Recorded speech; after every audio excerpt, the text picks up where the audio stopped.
Many thanks for joining us to Business Breakfast right here on iBrand TV. Let's talk markets now.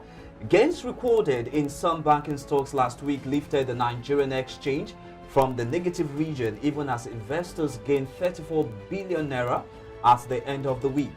The positive sentiment therefore ended the 5 straight weeks of losing streak as investors continue to focus on fundamentally sound stocks, impressive first quarter 2023 results, and dividend payments. Analysis of the activities level showed that the total traded volume plunged by 78.81% to 2.97 billion units, while value traded declined by 61.3% to 22.83 billion naira.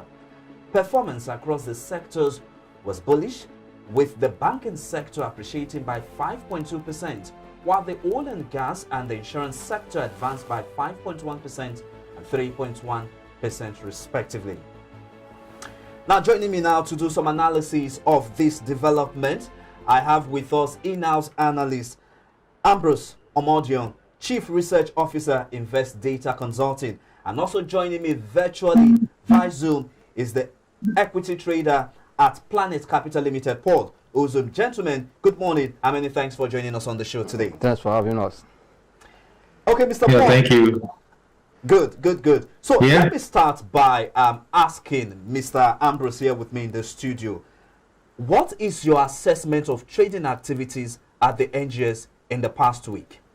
For me, I would say the market has shown a good strength, rebounding from a loss position in the month of April. Okay. We saw that April, there was a mixed trend in April. The last 17 days, the month of April, market rebounded powerfully on the strength of liquidity coming from matured bond, liquid that came to the market. That supported liquidity. Also added to the dividend payment. Even that is the payment period, funds are coming back through that payment, and investors are going back to the stock that pay the money or the one that look more attractive. That put the market that we can see the last week and this week, that the previous week, about 2 weeks now, market have been in a strong recovery mode. For me, it's a good thing for the market. But don't forget that as market is looking ahead to see the April consumer price index and also MPC ahead, so investors will take opportunity of this rally to take profit this week to see the outcome. But I believe that the incoming government also will put the kind of confidence when they come with their statement and also the kind of appointment for economic managers that might also boost confidence. But don't forget that in equity investment, don't fall in love with an up market. When you see market going up, it's about for you to what? To take profit.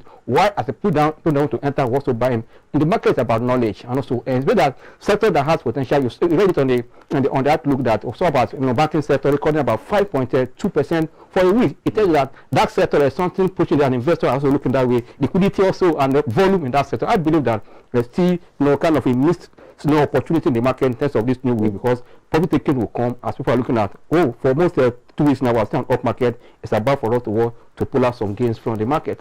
Okay, Mr. Ambrose, I want you to hold your thought now. Let's get the view of Mr. Paul Uzum, who also joins me now via Zoom. Mr. Paul, one of the key things that Mr. Ambrose said here, he made mention of the MPC meeting that is scheduled to hold, I think, 2 weeks from now. And I know that outcome of this meeting also play a critical role to the trading fundamentals at the exchange. Looking at the banking stocks now, gaining more momentum despite impressive 2022 corporate earnings, we still realize that the NGS fell by 1.5 trillion naira as at the end of transaction in April. What is your reaction to this? The banking sector surprised the markets. They outperformed,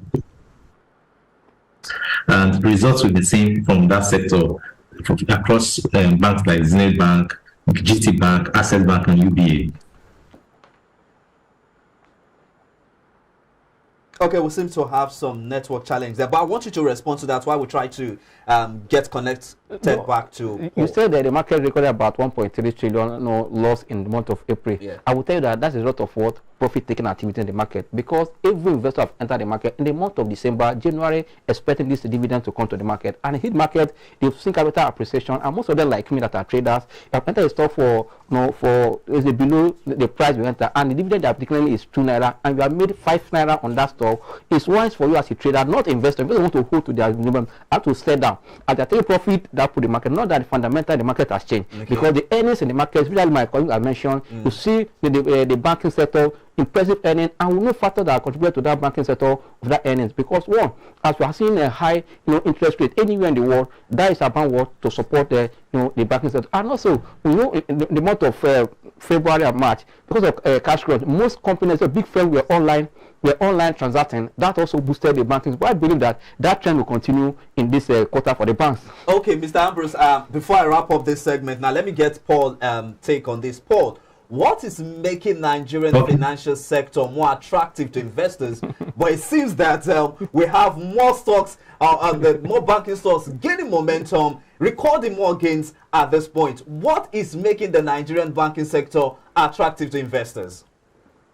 Well, interest rates have been going up for the past since second half of last year, and because of that, such a policy change is, for me, is a zero-sum game in terms of it's people that sectors and the sector high interest rate regime. Higher interest rate means that institutional companies that have huge pile of cash will make more money from fixing their money. So you expect that financial services companies like banks that have depositors funds to and who are lending, people who are lending will make more money under high interest rate regime, and that's what we are seeing now. Okay, we won't let the network to be a distraction, but Ambrose, before I let you go, what is your projection for trading activities for the week? I expect the market will be a mixed trend because people will be taking profit while people are taking advantage of pullback to back. That's okay. The trend. We'll see how activities at the market plays out this week. I want to say a big thank you to you, Chief Research Officer, Data Consulting, Ambrose Omodion, and also Paul Uzum also joins me live virtually as well. I want to say a big thank you for your time on the show today. Thanks for having me. Still to come on the program this morning, federal government's new fiscal policy measures has continued to elicit reactions from critical stakeholders. What are the implications of this development to the economy? Details in a moment. Stay with us. This is Business Breakfast on iBrand TV.